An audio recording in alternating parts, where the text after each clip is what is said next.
selamat datang kembali di channel kita. Pernahkah kamu bertanya-tanya, bagaimana ya kita berubah dari seorang bayi yang hanya bisa menangis menjadi anak-anak yang penuh rasa ingin tahu, lalu remaja yang galau, hingga dewasa yang penuh tanggung jawab, dan akhirnya menjadi seorang kakek atau nenek yang bijaksana? Setiap makhluk hidup, termasuk kita manusia, melewati serangkaian perubahan yang luar biasa sepanjang hidup. Proses ini sering disebut pertumbuhan dan perkembangan.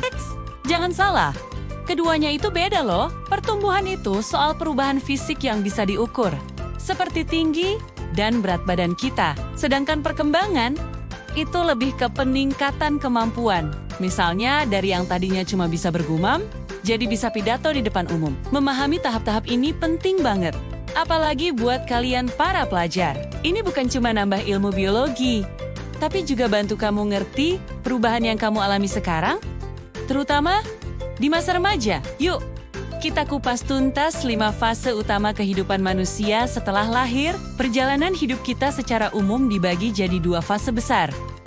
Sebelum lahir atau prenatal, dan setelah lahir atau postnatal. Fase prenatal itu terjadi sepenuhnya di dalam rahim ibu, mulai dari pembuahan sampai kelahiran. Ini adalah periode pembentukan organ yang paling krusial. Nah, setelah kita lahir, perjalanan berlanjut melalui 5 tahapan utama. Mari kita mulai dari yang pertama. 1. Masa bayi.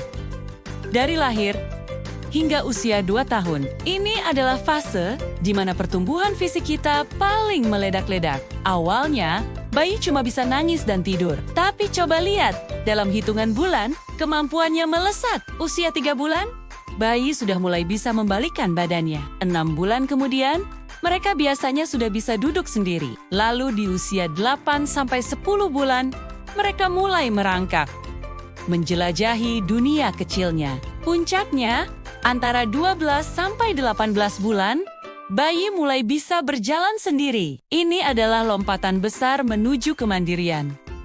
Selain fisik, otak bayi juga sangat aktif.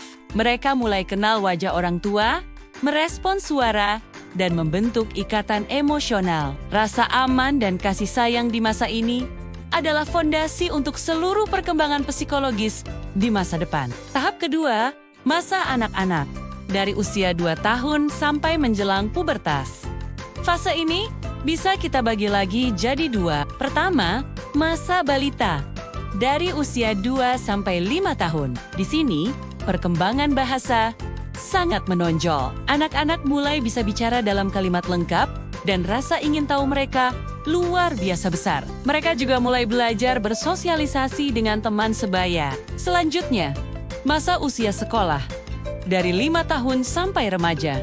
Interaksi sosial menjadi pusat kehidupan mereka. Anak-anak mulai jago membaca, menulis, dan berhitung. Kemampuan berpikir logis mereka juga berkembang. Mereka mulai paham konsep sebab akibat dan belajar benar salah dari keluarga dan sekolah. Keberhasilan di sekolah dan olahraga sangat mempengaruhi rasa percaya diri mereka. Masuk ke tahap ketiga, masa remaja. Ini adalah fase transisi dramatis dari anak-anak menuju kedewasaan, yang kita kenal sebagai pubertas atau akil balik. Di masa ini, terjadi lonjakan pertumbuhan lagi. Perubahan ini didorong oleh hormon. Untuk perempuan, pubertas biasanya dimulai antara usia 9-13 tahun. Tanda utamanya adalah menstruasi pertama atau menarche, payudara dan panggul membesar, serta tumbuhnya rambut di area tertentu. Untuk laki-laki, biasanya antara usia 10 hingga 14 tahun. Perubahannya meliputi suara yang menjadi lebih berat, mengalami mimpi basah, bahu yang melebar, dan tumbuhnya rambut di wajah, serta area lainnya. Tapi remaja bukan cuma soal perubahan fisik. Ini adalah masa pencarian jati diri. Remaja seringkali merasa galau, mempertanyakan nilai-nilai lama, dan mencari tahu siapa diri mereka sebenarnya. Teman sebaya menjadi sangat penting. Dan pengakuan dari mereka kadang lebih berarti daripada persetujuan orang tua. Kemampuan berpikir abstrak juga berkembang. Kalian bisa mulai merencanakan masa depan dan menganalisis masalah dari berbagai sudut pandang. Ingat, semua perubahan yang kamu alami di masa ini adalah hal yang normal dan bagian dari proses menjadi dewasa. Setelah melewati gejolak remaja, kita masuk ke tahap keempat. Masa dewasa, dari akhir remaja hingga usia 50 atau 60-an. Di sini, pertumbuhan fisik kita sudah berhenti, energi tubuh lebih fokus untuk pemeliharaan. Ini adalah puncak perkembangan fisik dan mental. Fungsi otak bekerja secara optimal. Kemampuan untuk mengambil keputusan terbaik dalam hidup, seperti memilih karir atau pasangan hidup, berada di tingkat tertinggi. Masa dewasa ditandai dengan tanggung jawab yang lebih besar, bekerja, menikah, dan membesarkan anak. Fokusnya bergeser dari pencarian identitas menjadi membangun warisan dan kontribusi bagi masyarakat. Terakhir, tahap kelima, masa lanjut usia atau lansia, biasanya dimulai setelah usia 50 atau 60 tahun. Ini adalah fase di mana kemampuan organ-organ tubuh kita secara bertahap mulai menurun. Gerakan jadi lebih lambat, kita lebih mudah lelah, dan sistem imun melemah,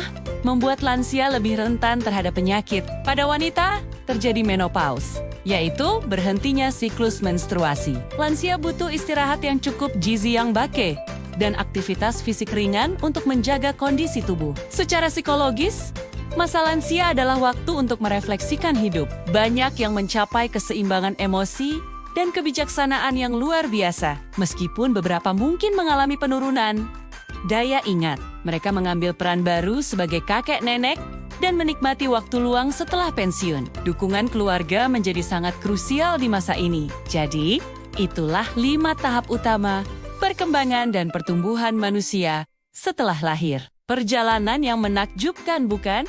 Dari masa bayi yang eksplosif, masa anak-anak yang penuh pembelajaran, masa remaja yang penuh gejolak pencarian diri, masa dewasa yang matang, hingga masa lansia yang bijaksana. Memahami semua fase ini membantu kita menghargai setiap proses dalam hidup, lebih mengerti diri sendiri, dan berempati pada orang-orang di sekitar kita, dari adik kecil hingga kakek nenek kita. Terima kasih sudah menonton video ini sampai akhir. Semoga bermanfaat dan menambah wawasan kalian semua. Jangan lupa untuk like, komen, dan subscribe agar tidak ketinggalan konten menarik lainnya. Sampai jumpa di video berikutnya.